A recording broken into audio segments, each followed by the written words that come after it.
So today I'm going to be coming to you from here, which is basically home for me. And the reason for this is because, well, I'm going to be sharing with you a drill, and it's something that I suggest for a lot of my online students to be doing, and it's something that I encourage them to do from home. You can be really productive doing drills at home, getting the feelings that you can then try and transfer to the driving range, and that's exactly what I'm going to be talking about in this video. Now, what I wanted to try and do in this video was sort of talk about a little bit of, Hogan's knowledge. Hogan is revolutionary, especially at his time, where he used to talk about a lot of the sort of intricacies, if you like, of the golf swing. And these are things that he found out throughout his sort of time of working on his swing to create repeatability. And one of the areas he talks about is, well, the arms.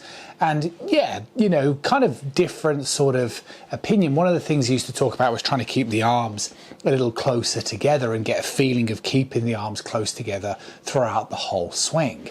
And one of the other aspects that he used to talk about a lot was the trail arm.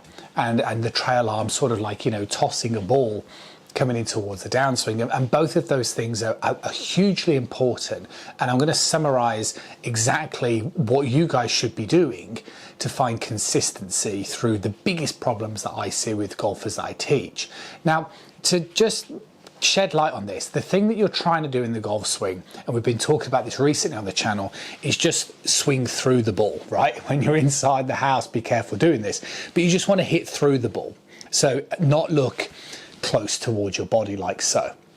Okay, so you want to be more like this, nice width. So how do you get width on the way through? Well, there's a couple of areas. The way you're going to get width on the way through is as you come in towards this downswing position, you have to give an element of rotation, an element of movement to the lead side, but you have to consciously get your hands coming in and over the ball, so when that club releases, your hands can continue to swing through.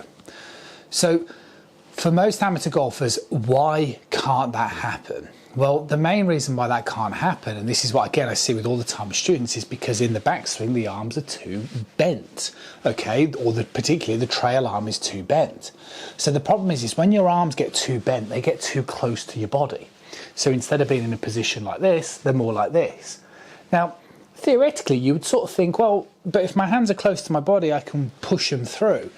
Yeah, not really, but it's not how the golf swing works. If my hands are like this and then I start my downswing, this just isn't matched up. So what then happens is it causes a casting motion.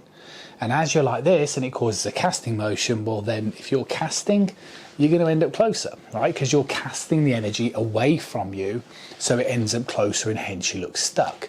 So because I've been talking about this recently, this hitting through the board, and because it's such an important part of the golf swing, this is why I wanted to try and summarize it in a very simple drill.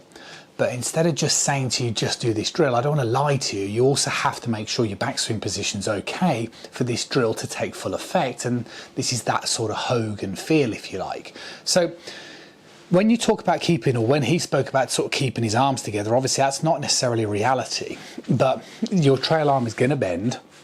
But I think as a feeling, it's a really clever one, because by keeping your arms together, stops any excessive bending, and it stops your hands getting too close to your body. Getting the feeling of keeping your arms straighter applies much more width, and by applying width is definitely the first part of what you want to be doing.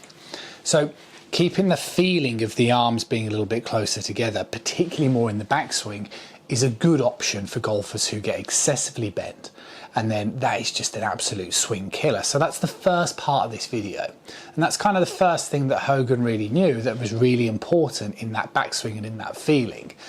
Coming in towards the downswing, this is what the drill really now comes down to. So as long as you maintain width here, as I said earlier, you now need to get this trail arm coming down in a sort of tossing a ball type analogy feel. So what I want you to do, and you can practice up against the wall at home, right? Like so, right? But I'm going to stand here right in the center of this camera because it makes life easier for you guys to see. So what you're going to do, you're going to grip down on the golf club. Okay, so basically the grip end is exposed, so you're holding the steel portion of the club shaft. And then from here, you're just going to basically swing up towards the top of the backswing, and you're going to be positioned like so. See the way where I am here against this sort of my imaginary wall on the outside part of my left toe.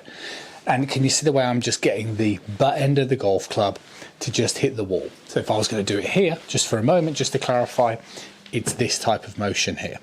Now, this is a key thing, okay? Because what happens with most amateurs is the hands go on a much wider path, which lends itself to this scooping. What you want to be doing is you want to be getting the hands coming in on a much tighter path. And what this basically means is get the butt end of the club by the time the club shaft is parallel to hit the wall, okay? Don't do it this way and casting. And the more you're one of these casters, the more you want to get the feeling that you're trying to hit the wall higher up. This will promote more chest rotation, and this is a big, big thing. So it's a really simple drill.